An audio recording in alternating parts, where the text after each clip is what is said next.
What's up, Men's Physique fans, and welcome back to another video. A few weeks ago on Instagram, I posted a video of who I believed were the top 5 most conditioned athletes in the Men's Physique division. And that video sparked a lot of conversation around the division, whether it was with fans, coaches, and athletes, with many agreeing and a lot more thinking that I was absolutely crazy. Since that video, I spent more time researching the athletes, their previous showings, and I have adjusted and narrowed down who I believed are the top 10 most conditioned men's physique athletes in the entire world. Grapevine, but I ain't hearing nothing great. No, they wanna take it all from me, so I give what it takes. Whole life been a miracle, seen everything but a cape. Why would I stop now? Found everything on a journey, but another way.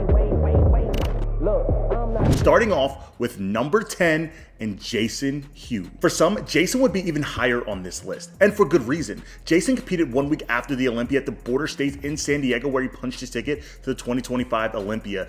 And at that show, he brought the most elite level of conditioning that we have seen so far in the 2025 season. Jason's level of roundness and fullness, then you combine that with that elite level of conditioning, give him a saran wrap look, which is very, very hard to obtain and makes him very, very dangerous to stand next to. And coming in at number 9 on this list, we have Clarence McSpadden, another guy who is known for his elite level of conditioning, but more importantly, his consistency in bringing that conditioning.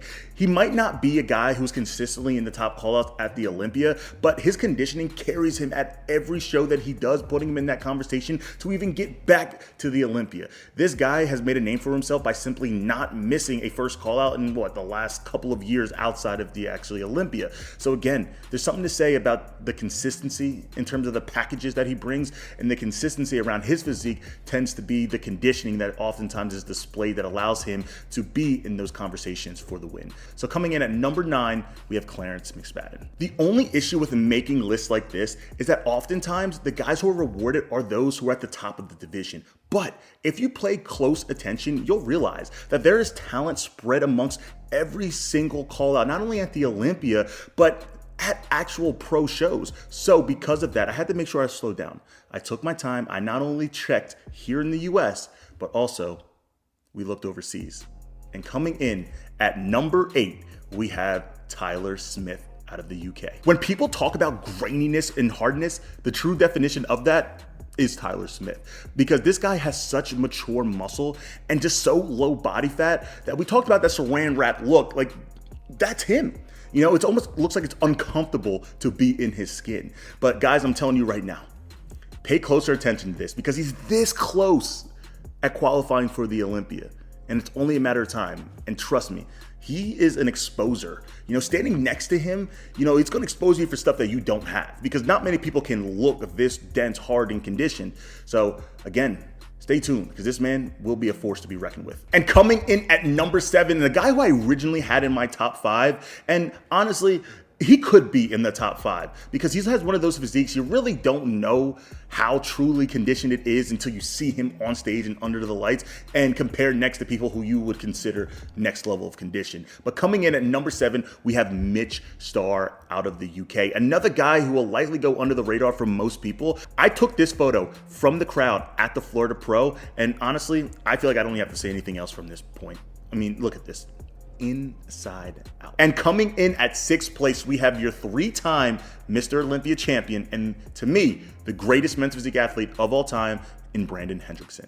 Now, oftentimes Brandon will get left off of lists like this simply because he doesn't necessarily have a wow factor, because of how balanced he truly is. But if you start to really kind of dissect his physique and then compare it to other people, you'll realize not only does this man never miss in conditioning, I mean, literally has never placed outside of the top 5 at the Olympia. Like, let that sink in. But regardless, you will really start to appreciate just truly how conditioned he actually is. I mean, you can see it. Look how deep his midsection is. Look how etched out his midsection is, right? He doesn't have crazy detail through his serratus, but it's still pretty nasty, right? And that's where we really have to take a step back and ask ourselves, right? What's the definition of conditioning? Because oftentimes people will see detail and compare that to conditioning. Now, obviously detail is a part of it, but it's not an end-all be-all, because we have people who might be very, very detailed, but not that conditioned, right? So the lower sense of body fat, to me, I judge conditioning based off of how low a body fat it looks like somebody has. Now, obviously, it's very hard to tell just through photos or even sometimes seeing them at a show, but there's certain areas, especially on males, that you can look at to see whether or not somebody's truly, truly inside out. And Brandon's back is a prime example of that, right? We all know the Hendrickson squeeze, right? That crazy Christmas tree back shot that he hits. Lower back for most males are where we store a majority of our body fats, right? So if you take a look at Brandon's back while he's hitting this crazy shot, it's nuts. So this is another reason why I give him the edge over some of these guys. But again, Brandon's physique is crazy and his conditioning is even crazier. And coming in at 5th place, we have Drew Cullen, AKA Most Shredded himself. Now, I didn't have Drew in my top 5, but when I started to take a closer look and I started to realize truly how conditioned he was, more specifically in his lower body. Now, granted, for men's physique, we don't necessarily judge lower body, but when it comes to a conditioning aspect, we judge everything. So if you look at Drew's hamstring to quad separation and kind of where they meet, look at like the zipper-like effect. Like that's peeled. And then you go down to his calves. That's another way to tell if somebody's truly inside out, is by looking at their calves. Because if there's not thin skin and lines and all the crazy shit going on, they're probably not ready yet. But Drew, he's ready. And he kind of stays ready, right? He's somebody who kind of holds a great shape throughout the entire offseason, which then in return makes it a lot easier for him to bring in that inside out peeled level of conditioning for an actual show. And that's kind of what his calling card has been, right? He's been known for having an elite level of front shot and not just so good of a back, but also matching the elite front shot with crazy conditioning allows him to win shows, make it to the Olympia, place top 20 in the world. So he's always in that conversation. I think a big reason for that is his conditioning. So coming in at number 5, we have Most Shredded himself, Drew Cullen. And coming in at number 4, we have Daniel Ammons. Now, oftentimes people forget about Daniel simply because he hasn't competed in a long time. And even when he did compete just 2 years ago, it wasn't necessarily reminiscent of the package that he brought in 2022. But that 2022 package and just that year in general, where he beat Andre Dayu in Texas and then he beat Andre Ferguson in Tampa, and that's when I saw him up close and personal, nobody can deny this man is absolutely insane. We actually did a poll on the Men's Physique Radio Instagram page, and Daniel actually placed 4th place in that polling. And that's where I actually have him falling for this ranking, top 4. Now, granted, we need to see what he's going to do when he takes the stage again. But from my understanding and after speaking with him, this man is ready. Not only health-wise, not only, personal life-wise, everything seems to be working in unison for him to make a hell of a comeback. So I'm not just putting him here for what I think he can do in the future, or even what he did in the past. But in the same breath, you gotta respect the overall track record that he has had, because even when he's off, he's still more conditioned than a lot of guys. So coming in at number 4, Daniel Ammons. And coming in at number 3 on this list, we have the man himself in Deke Walker.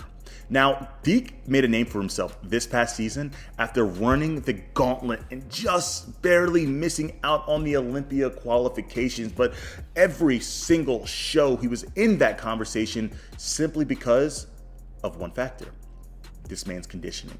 He stood on stage with some of the absolute dogs of this division when he competed at the Miami Muscle Beach Pro, and he placed 2nd. And that level of conditioning that he brought might have just been the best of 2024. We talked about detail, we talked about separation, we talked about roundness, we talked about fullness, we talked about actually having enough low of body fat to actually, have all of that be emphasized, that saran wrap look. And Deke has all of those, all of them. If he can continue to fine tune, I'm talking about just little nuts and bolts tightening, this man is going to be at the Olympia. So coming in at number 3, the man who is completely inside out, Deke Walker. The next name you hear will be the most conditioned men's physique athlete in the entire world. To your winner, and still Ryan Terry. And still Ryan Terry is coming in at the number 1 spot for the men's physique athletes most conditioned list, with right behind him being Ali Bilal. Now, if you look at these two physiques, I think it's safe to say these guys truly separate themselves from everybody else. We talked about separation. Ali Bilal. We talk about actually lower body fat and just dry and grainy. That's Ryan. Now, both of these guys have absolutely insane looks, but also very different looks. And they have different presentation. And Ali Bilal really poses to his strengths.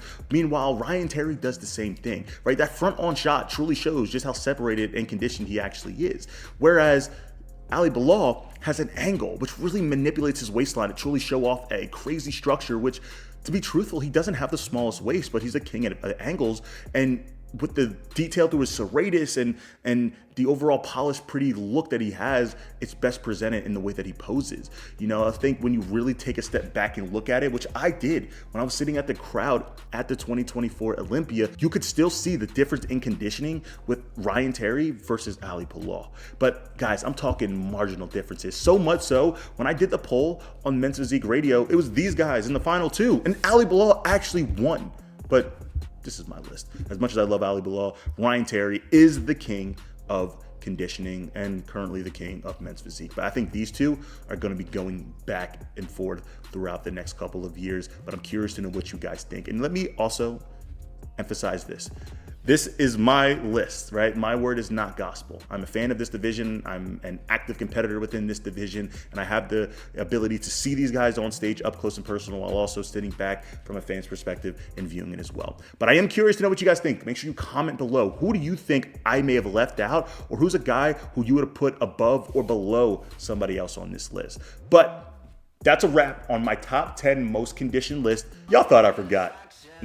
Before you get out of here, do not forget I am now accepting clients for one-on-one coaching. If you are looking to step on stage in 2025 or simply put on tissue to make sure by the next time you step back on stage, you are a better version of yourself. I promise you it will not be easy, but I also promise you this, it will be worth it. All you guys have to do is click the link below. I will be taking on lifestyle, off-season, and prep clients. As long as you're a hard worker, we can get along. I'll see you guys in the next one.